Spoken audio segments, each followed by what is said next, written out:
प्रभु स्वयं संत बन करके ब्राह्मण का वेश धारण करके सुशीला के द्वार में पहुंच गए भिक्षा मांगने। सुशीला ने जो ब्राह्मण को देखा, हाथ जोड़ के कहा कि महाराज देने की तो बहुत इच्छा है, क्या करें, मजबूरी है, कुछ दे नहीं सकते, कुछ है ही नहीं घर में, तुम कुछ नहीं दे सकती हो, कुछ नहीं खाने पीने? बोले महाराज कुछ नहीं, 4 दिन से बच्चे सास में है कि कोई कुछ दे दे, भूखे हैं। देवी जी ये घर तो मुझे सुदामा जी का लग रहा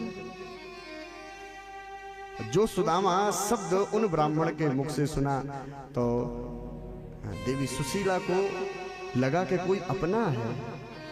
अभी तक तो बहुत आए, हंसी मजा उड़ाने वाले आए, अपमान करने वाले आए, ताने मारने वाले आए, आज कोई ऐसा लग रहा जो अपना है, इसमें कुछ अलग नजर आ रहा। हाँ भैया हम है तो घर तो नहीं का है। एक बात बताओ, तुम यदि सुदामा जी की पत्नी हो तो इतनी गरीब क्यों हो? बोले महाराज ये सब अपना अपना भाग्य होता है, क्या करें, हमारे पतिदेव मेहनत तो बहुत करते हैं मगर सब करने के बाद में भी कुछ नसीब में नहीं है, इसलिए दुख भोगना पड़ रहा है। अरे देवी जी हम ये कह रहे हैं कि आपके पति के मित्र तो श्री कृष्ण हैं। श्री कृष्ण है मतलब, अरे जो द्वारिका के अधिपति हैं, जिनकी द्वारिका में स्वर्ण ही स्वर्ण है, जिनकी द्वारिका में संपत्ति का अंबार लगा हुआ है, रोज जो जिसको दे देते हैं उसको कहीं मांगने की जरूरत नहीं पड़ती है। एक बार भीख मांगने वाला कोई भिक्षुक श्री कृष्ण के द्वार में जाता है, वो स्वयं आकर के दूसरों को देने वाला बन जाता, उसे कभी मांगने की जरूरत नहीं पड़ती है। ऐसे श्री कृष्ण के मित्र तुम्हारे पति हैं, क्यों कभी बताया नहीं क्या? तो देवी सुशीला ने कहा आज तक ऐसा कोई प्रसंग नहीं चला, नाम तो बहुत लेते हैं, भजन तो बहुत करते हैं, मगर आज तक नहीं बताया। देवी मैं ज्यादा तो नहीं कह रहा हूं, मेरी बात को मानो और एक बार तुम अपने पति को जैसे भी हो सके श्री कृष्ण के द्वार दरबार में भेज दो, जीवन भर की विपत्ति मिट जाएगी, दुखों का बादल छट जाएगा, सारी समस्याएं खत्म हो जाएंगी। आज देवी सुशीला ने अपने पति से प्रार्थना की, चरणों में निवेदन किया, स्वामी जी हम ये नहीं कह रहे कुछ मांगने जाओ, हम ये नहीं कह रहे कि कुछ लेने जाओ, एक बार दर्शन तो करे आओ, एक बार मिल तो आओ, वो देख लेंगे योग्यता यदि तुम में होगी तो कुछ देंगे, नहीं तो हमें मांगने की जरूरत नहीं। जब ऐसा कहा तो देवी जाने की इच्छा तो मेरी है, कई बार मैं सोचता हूँ चला जाऊं, मगर क्या है, एक भय है, दूरी है, हम दोनों में भेद है, क्या वो अमीर है तो मैं गरीब। सब रिश्ते तो एक दूसरे से जुड़ जाते हैं, संबंध संबंधियों से जुड़ जाते हैं, मगर ये गरीबी अमीरी में बहुत बड़ा फासला है, ये एक दूसरे से मिलते नहीं, विपरीत हैं, बहुत दूरी है इन दोनों में, दिन और रात साथ में नहीं रह सकते हैं, ऐसे अमीरी गरीबी साथ में नहीं रहते। हम बहुत छोटे हैं, बहुत गरीब हैं। तो बोले मित्र से क्या गरीबी? मित्र तो बोले नहीं नहीं, मित्र भले ही हमारा बुरा ना माने, मगर जितने उनके सहयोगी हैं, साथी हैं, मंत्री हैं, उनके महामंत्री हैं, संबंधी बंधु बांधव हैं, वो यदि इस गरीब को देखेंगे उपहास करेंगे कि कैसे तुम्हारे मित्र। और देवी सही बात तो यह है कि मैं जाने का सोचूं तो क्या मोह लेकर के जाऊं, क्योंकि मित्र के यहाँ खाली हाथ जाया नहीं जाता है और मेरे पास में कुछ देने के लिए है नहीं, क्या ले जाऊं? बोले चिंता मत करो, वो व्यवस्था हम बनाएंगे। और कहते हैं याचित्वा चतुरो मुष्टि विप्राण पृथुक तंडुला शैलखंडेन तान बद्ध्वा भरते प्रादादुपायनम।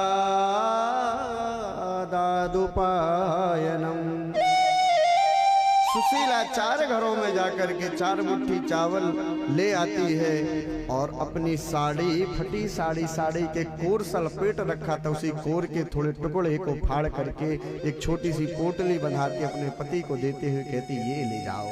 आज सुदामा गदगद हो गए, इतनी बड़ी संपत्ति में श्री कृष्ण के यहाँ ले जा रहा हूं।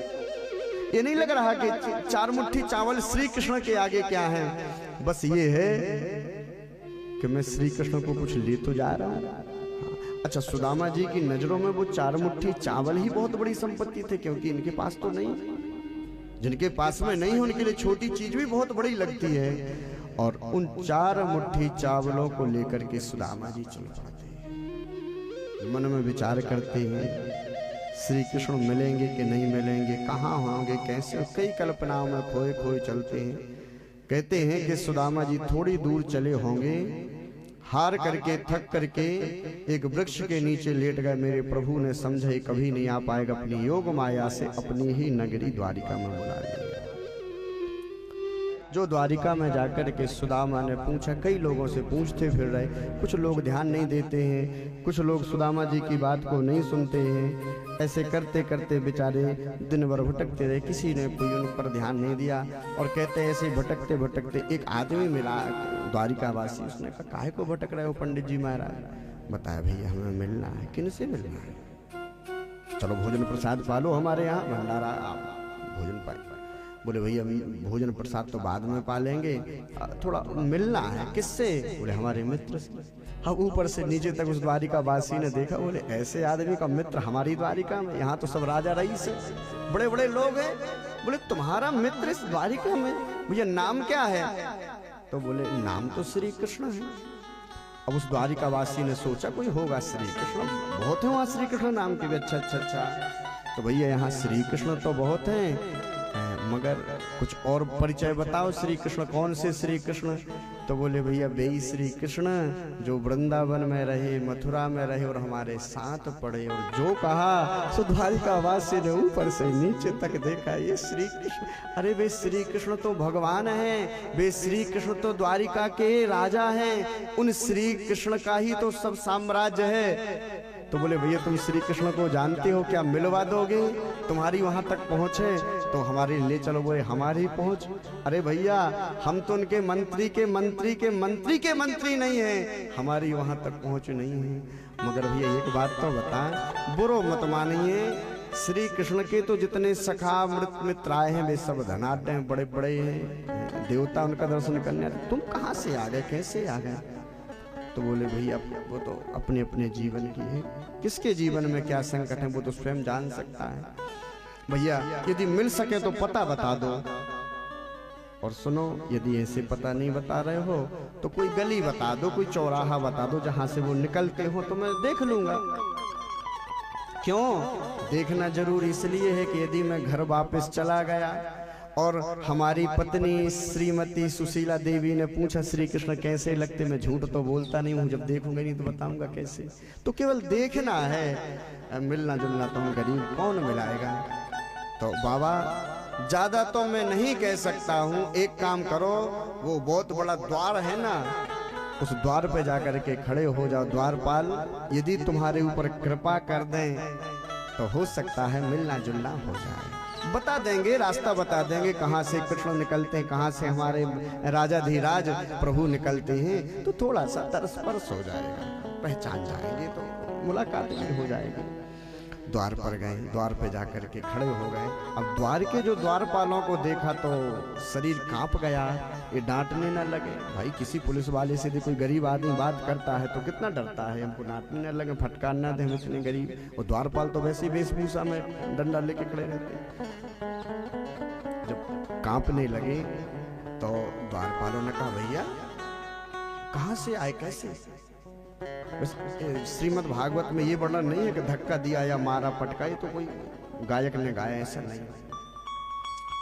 द्वारपाल ने पूछा पंडित जी महाराज कहाँ से कैसे आए हो, और आप बड़े डर से रहे हो, भयभीत से हो, क्या बात है बताओ, कोई दिक्कत, किसी ने कुछ बोल दिया? श्री कृष्ण के राज्य में यदि कोई गरीब को सताता उसको मृत्यु दंड मिलता, आपको किसी ने कुछ बोला? भूख लगी है, भोजन करना, कुछ चाहिए, धन धान्य चाहिए, बोलो क्या चाहिए? बोले भैया आप डांटोगे तो नहीं, आप कुछ बोलोगे तो नहीं? बोले नहीं नहीं बताओ क्या? बोले मुझे मित्र से मिलना है। मित्र मतलब? बोले जो श्री कृष्ण है ना उनसे मिलना। तो द्वारपाल ने कहा कि भैया कैसी बात करते हो, श्री कृष्ण से मिलना? अरे कुछ तो हो तुम्हारे अंदर कुछ तो हो तुम्हारे पास में जिससे तुम श्री कृष्ण से मिल सको। ऐसे कैसे श्री कृष्ण से? ऐसे बहुत से लोग आते यहाँ वहाँ खड़े हो जाते, आप कहीं खड़े हो जाना, मिल जाएंगे। तो बोले भैया कहाँ खड़े हो जाएं, जहाँ से कृष्ण निकलते हैं तो वहीं पर बैठे रहेंगे। दूसरे द्वारपाल ने कहा नहीं नहीं, ऐसा नहीं हो सकता, सही में श्री कृष्ण का कोई खास हो। तो उसने कहा कि हम जाते हैं और निवेदन करते हैं, श्री कृष्ण से निवेदन तो नहीं कर पाएंगे, कोई उनका मंत्री होगा, कोई उनका सचिव दूत होगा तो हम कह देंगे। और द्वारपाल अंदर गया, कहते हैं श्री कृष्ण ने उतनी दूर से देख लिया और देख करके पूरी सभा से कहा थोड़ा चुप रहो, कोई आ रहा है। और मंत्री ने कहा प्रभु ऐसे तो कई आते हैं। क्यों? क्योंकि 16,108 महल मेरे प्रभु के हैं, क्षण प्रति क्षण कोई ना कोई आता रहता है। बोले नहीं नहीं, कोई खास आ रहा है। अरे बोले सरकार कोई खास नहीं, ये आपका द्वारपाल है। तो बोले द्वारपाल में कुछ खासियत लग रही, जरा बुलाओ तो। और जो द्वारपाल के लिए मंत्रियों ने इशारा किया, भाव में भर गया, मुझे पहली बार सौभाग्य मिल रहा है श्री कृष्ण के सामने जाकर के बात करने का। द्वारपाल आया, खड़ा हो गया और खड़े होकर के आंखों में आंसू आ गए। भैया द्वारपाल क्या बात है, रो रहे हो? बोले सरकार आपके द्वार में आपके मित्र मिलने आए। तो बोले इसमें रोने की कौन सी बात है? अरे मित्र आए हैं, यदि ज्यादा तुम्हें खास लग रहे थे तो तुम ले आते। बोले प्रभु यदि हम ले आते तो आपके दरबार की मर्यादा भंग हो जाती। कैसी? भगवान के दरबार की मर्यादा है कि जो परमात्मा के पास जिस भाव से जैसा व्यक्ति आता है वैसा मेरे प्रभु सम्मान करते हैं। यदि कहीं से कोई राजा आता है तो भगवान अपने मंत्रियों को आदेश देते हैं कि जाओ और राजा को ससम्मान लेकर के आओ। कोई साधु आता है, ब्राह्मणों को भेजते हैं। राजाओं के नियम रहते कि जैसा व्यक्ति है वैसे व्यक्ति से बुलवाया जाएगा। अपन भी यदि कार्ड देते हैं तो जो अपना विशेष कोई होगा तो परिवार वाले को जाना पड़ता है, और ऐसे ही दोस्त मित्र है तो बस में कार्ड भेज दो, कुछ नहीं तो मोबाइल में कार्ड भेज दो। मगर जो सम्माननीय है स्वयं या फिर हमारे घनिष्ठ को भेजना पड़ेगा। तो प्रभु आपका मित्र कह रहा है तो हम कैसे लाते हैं? तो भगवान ने कहा अच्छा कौन है बताओ, तो कुछ बताया तो होगा। क्या कपड़े पहन रखे हैं, कैसे रथ पर बैठा हुआ है, कैसी रथ में ध्वजा पताका लगी है, कैसे कलर का रथ है, कैसे घोड़े हैं, कैसा उसका बोलने चालने का ढंग है। रथ घोड़ा वस्त्र जैसे ही कहा तो कुछ कह नहीं पा रहा द्वारपाल। बोले प्रभु रथ घोड़ा हाथी कुछ नहीं है। अरे कुछ नहीं है मतलब? शीश पगान जगा तन पे प्रभु जवानी को आई बसे के ही ग्राम। धोती फटे से लटे दुपटे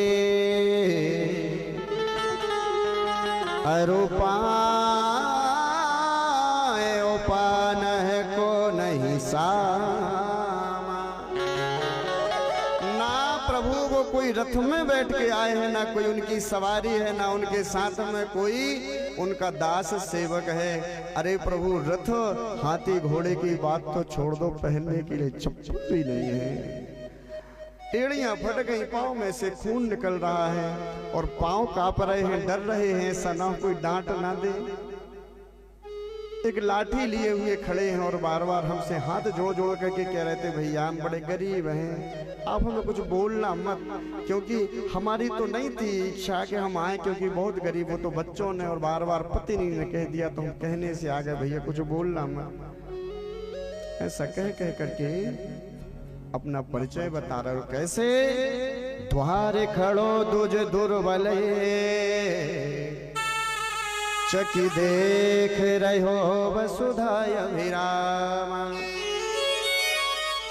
पहनने के लिए कपड़े नहीं है, फटी सी एक धोती लपेट रखी है, पाँव में पहनने के लिए कुछ जूते नहीं है, कांप रहे हैं, शरीर से एकदम दुर्बल हैं।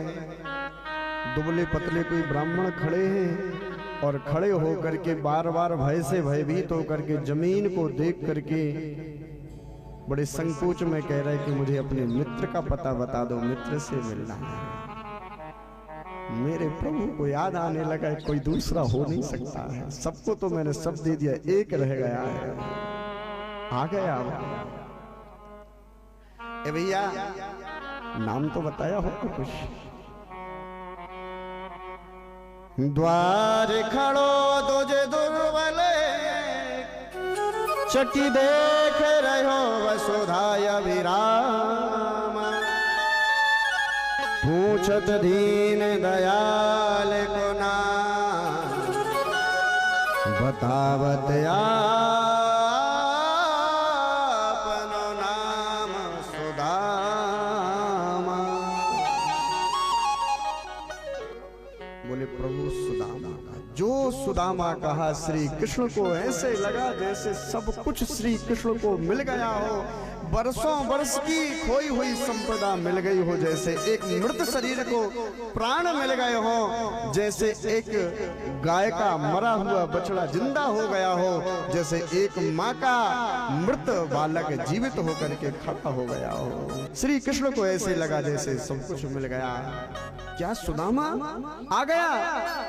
बोले सुदामा आ गया। नाम तो कुछ ऐसा ही बताया है।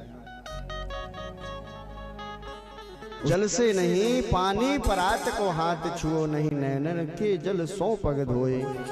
अपने आंसुओं से चरणों को धो दिया, सुदामा जी को अपने आसन पर बैठाया और आसन पर बैठाते श्री कृष्ण कहते हैं कि भैया सुदामा तूने तो भारी दुख पाए रे, भारी कष्ट पाए, अभी तक तू कैसे जीता रहा? सुदामा ने कहा मुझे विश्वास था कि एक ना एक दिन तेरे द्वार में जाऊंगा, एक ना एक दिन तू गले लगाएगा, बस इसी आशा में मैं अभी तक जीते रहा हूँ।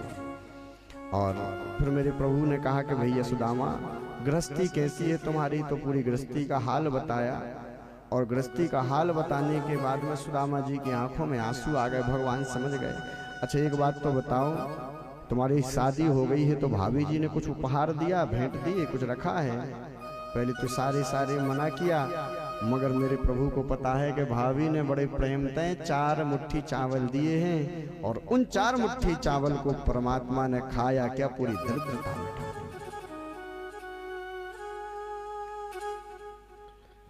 हाथ गयो प्रभु को कमला, कहूँ नाथ कहा तुमने चितधारी,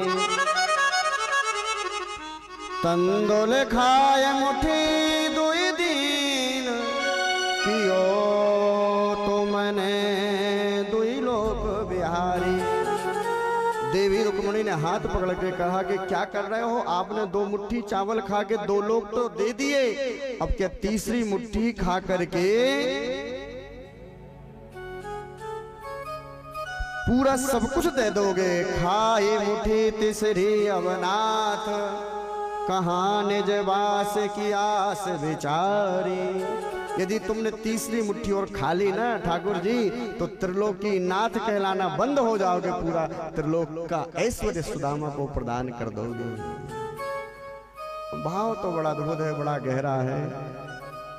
सुदामा जी इस भाव को देख करके बेबल हो गए। धन्य हरे कन्हैया, हम तो समझ रहे थे, हमें डर लग रहा था चावल ले जाएंगे देख करके तो ये तो नहीं कहेगा बेइज्जती हो रही, काले करके आ गए।